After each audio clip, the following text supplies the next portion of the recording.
¿Alguna vez te apetecía pedirte un agua con gas, pero acabaste pidiendo una cerveza al ver que todos lo hacían? Sí, todos nos hemos visto en más de una ocasión en una situación en la que, por pura presión social, hemos cedido nuestra voluntad propia a la opinión popular. Nos hemos dejado llevar por la masa. La masa tiene un gran poder y, como dijo Solomon Asch, conlleva una gran responsabilidad.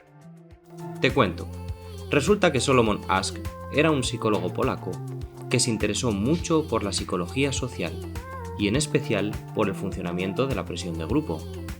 El experimento por el que fue más conocido es el estudio de la independencia y conformidad. Para explicar esto, debemos detallar la siguiente situación. Nos encontramos en un aula donde hay 9 estudiantes a los que se les había dicho que debían responder 18 sencillas preguntas. En un principio, nada era de extrañar. Para cada pregunta, el investigador sacaba 2 cartas. En la primera, aparecía una vara de una determinada longitud. En la otra carta, aparecían 3 varas, de las cuales una de ellas coincidía en longitud con la de la primera carta.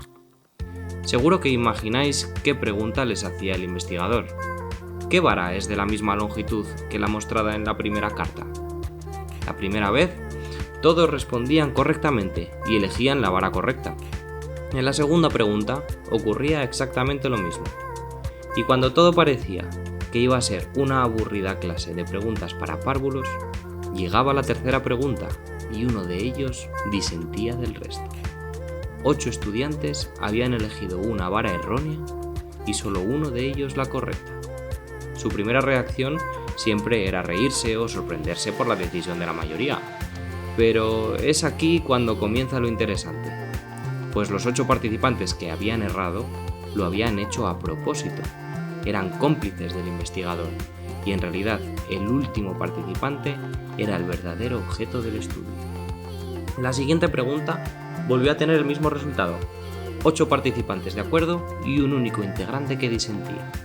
Conforme se repetía esta situación, la reacción de nuestro sujeto crítico iba cambiando y pasó de incredulidad a risa nerviosa, llegando incluso a desconfiar de sus propios sentidos. Comenzaron a actuar aquí 2 fuerzas opuestas, la percepción de los sentidos contra la opinión grupal. Y es entonces cuando comenzó a responder lo mismo que el resto. Respondía a propósito respuestas que para sus sentidos eran erróneas, pero conseguía pasar desapercibido en el grupo. Se conformaba con la opinión de la mayoría. Solomon hizo este experimento 123 veces y se obtuvieron los siguientes resultados. Había un total de 18 preguntas, de las cuales los cómplices respondían mal intencionadamente a 12 de ellas. Los participantes que no eran cómplices del investigador llegaron a errar a propósito hasta un 36,8% de las ocasiones, dejándose llevar aquí por la opinión de la mayoría.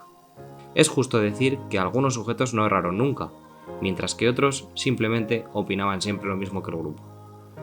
Más adelante, el experimento fue modificado para estudiar ya en profundidad estos resultados y obtener conclusiones más explícitas. A partir de aquí, los experimentos se fueron complicando y asentaron unas bases de la psicología grupal.